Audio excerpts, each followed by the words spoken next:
Park Subcommittee of the Senate Energy and Natural Resources Committee will come to order.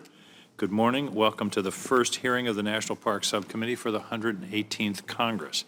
Looking forward to today's hearing. We'll be focusing on the National Park Service's fiscal year 2024 budget request.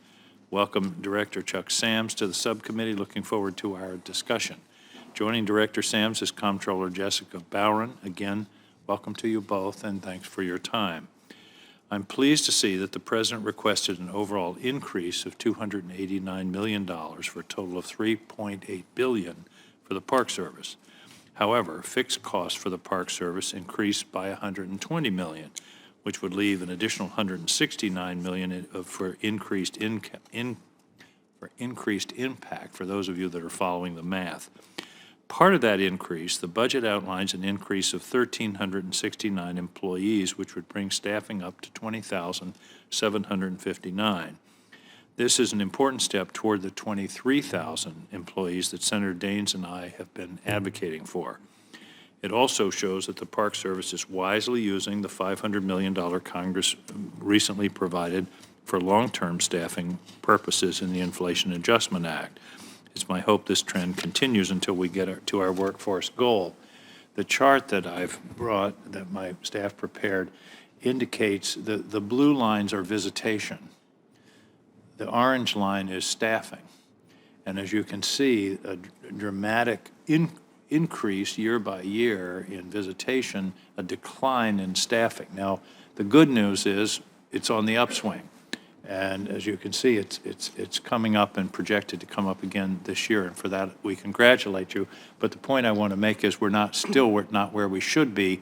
Just going back to the staffing ratio to visitation of 2010. So we're moving in the right direction, but we want to maintain that momentum. And I think it's very important because this is a fundamental part of the experience of people visiting the national parks.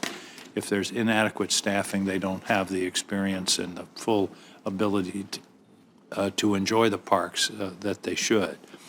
In addition to staffing, one of the challenges facing the Park Service is maintenance, both routine and deferred. On routine maintenance, I'm concerned we're not investing to meet the challenges the system faces. The total facility maintenance line item request is an increase of $93 million. However, both the repair and rehabilitation and the cyclical maintenance are kept flat as the same levels they've been for the last 2 years. I hope to better understand why that is and if these sub-accounts should receive greater priority.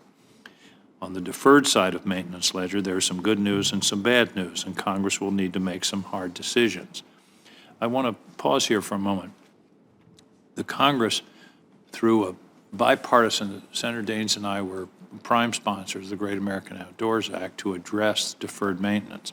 My concern is that we're still deferring maintenance, that instead of digging out of the hole, we're helping. The Great American Outdoors Act unquestionably has been a significant step forward, but at the same time, there's still more deferred maintenance, so we're still digging, and I think that's something that we really need to be discussing.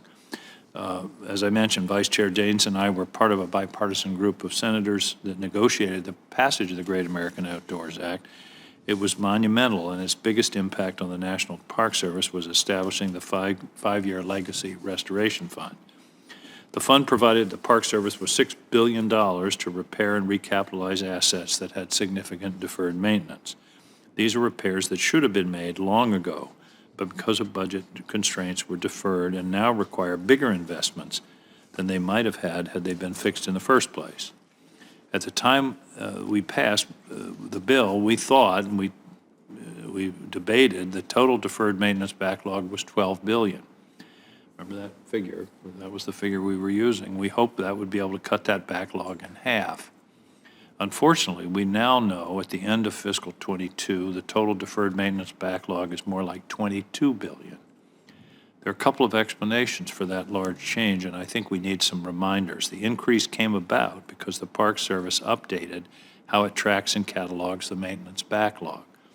Now, the service looks at what it will take to get the assets back to working condition instead of simply adding up work orders which were focused on short-term Band-Aid fixes. This has resulted in what appears on the surface to be a huge increase in the maintenance backlog, but a more accurate assessment in my view. I don't blame the Park Service for this change. We need to use the most accurate data available, even when it tells us what we don't want to hear, though I must say it is somewhat disheartening.